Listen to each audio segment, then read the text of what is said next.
అదేంటి అంటే 71 ఎకరాల 5 సెంట్లు అంతేనా? 50 సెంట్లు 71.5 ఎకరాల వక్ఫ్ భూమిని ప్రభుత్వం స్వాధీనం చేసుకోవాలని ఎక్విజిషన్ నోటీస్ ఇవ్వడం జరిగింది. అది ఈ నెల 18వ తారీఖున నోటీసు ప్రభుత్వం వైపు నుంచి ఫామ్ నెంబర్ 6A ఇచ్చారు. ఇది ఏపీఐఏసి ఎక్వైర్ చేస్తుందని, తద్వారా ప్రభుత్వం తీసుకొని ఇండస్ట్రియల్ పర్పస్ కానీ మరొక దానికి కానీ ఉపయోగించుకుంటాము అనేది వాళ్ళు ప్రభుత్వం వైపు నుంచి వచ్చినటువంటి ఆంధ్రప్రదేశ్ ప్రభుత్వం ఫామ్ నెంబర్ 6. ఈ ఎక్విజిషన్ ప్రాసెస్లో ఎవరికైనా ఏదైనా అభ్యంతరాలు ఉంటే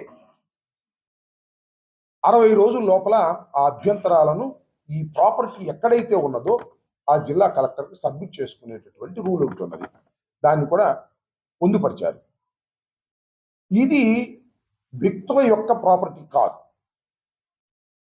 ఒక దేవాలయాలకు సంబంధించినటువంటి ప్రాపర్టీ, ముస్లిం దేవాలయాలకు సంబంధించినటువంటి ప్రాపర్టీ, వక్ఫ్ బోర్డ్. అంతకుముందు అంజుమాన్ కింద ఉండేది, దాన్ని వక్ఫ్ బోర్డు స్వాధీనం చేసుకుని వాళ్ళ మధ్యన ఇది వక్ఫ్ బోర్డు ప్రాపర్టీగా పిలువబడతా ఉన్నది. దీన్ని ముస్లిం పెద్దలతో పాటుగా వైఎస్ఆర్ కాంగ్రెస్ పార్టీ కూడా తీవ్రంగా వ్యతిరేకిస్తున్నది. వైఎస్ఆర్ కాంగ్రెస్ పార్టీ దీన్ని పోరాట బాటలోకి తీసుకువెళ్లాలని నిర్ణయించుకున్నాం. ఈ వక్ఫ్ ప్రాపర్టీని మీరు స్వాధీనం చేసుకోవడానికి వీల్లేదు అని. ఇది ఎక్కడ ప్రారంభమైందంటే, మేము సూక్ష్మంగా పరిశీలిస్తే నారా లోకేష్ గారి పిఎస్ ఫస్ట్ ఆయన ఎక్విజిషన్ కోసం రిక్వెస్ట్ చేశాడు. నారా లోకేష్ గారి పిఎస్ఓ అంటే నారా లోకేష్ గారి ప్రపోజల్ ఇది. అంటే ఇంకా భూమి ఎక్కడ ఉంటానికి వీలేదు రాష్ట్రంలో. మంగళగిరి పరిసర ప్రాంతాల్లో భూదాహం, ఏ భూమి ఉంటే ఆ భూమి కాజేయాలనుకుంటున్నారు. ఏదైనా ప్రజా ప్రయోజనాలుగా కాదు తీసుకోవటం, దాన్ని ఇండస్ట్రీస్కో పెట్టుబడిదారులకో ఇచ్చేసి కిక్ బ్యాక్స్ తీసుకోవటం, లైక్ మెడికల్ కాలేజీ. మతపరమైన భూములు కూడా తీసుకొని డబ్బు సంపాదించుకోవాలనుకునేటటువంటి లోకేష్ గారి తత్వానికి వ్యతిరేకంగా ముస్లింల తరఫున వైఎస్ఆర్ కాంగ్రెస్ పార్టీ పోరాట మార్గాన్ని ఎంచుకున్నది. దానిలో భాగంగానే వాళ్ళ కాదర్ బాషా గారు, నూరి ఫాతిమా గారు, ఆసిఫ్ ఖాన్ గారు, ఇంకా రాష్ట్రంలో ఉన్న పెద్దలందరినీ కూడా సమీకరించేటువంటి కార్యక్రమం చేస్తున్నాం.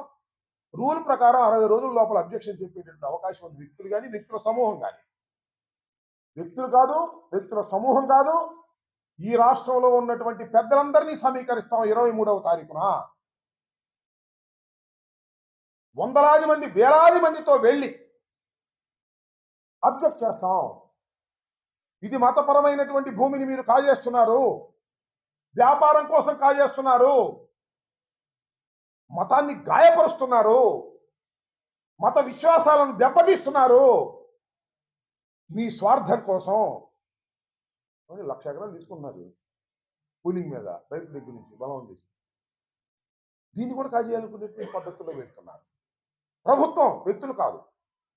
వ్యక్తులు కానీ సంఘ విద్రోహ శక్తులు కానీ భూముల్ని ఆక్రమిస్తే ప్రభుత్వం మతపరమైన భూముల్ని కాపాడవలసినటువంటి ప్రభుత్వమే ఇవాళ దౌర్జన్యంగానో ఎక్కిజేసిన పేరుతోనో కోట్లాది రూపాయల ప్రాపర్టీని 71 ఎకరాల 5.5 భూమిని దాని మీద ఆధారపడి అనేకమైన మత పెద్దలు, మత ఇన్స్టిట్యూషన్స్ బతుకుతా ఉన్నాయి. దాన్ని లాగేసుకునేటువంటి కార్యక్రమం చేస్తున్నారు. కాబట్టి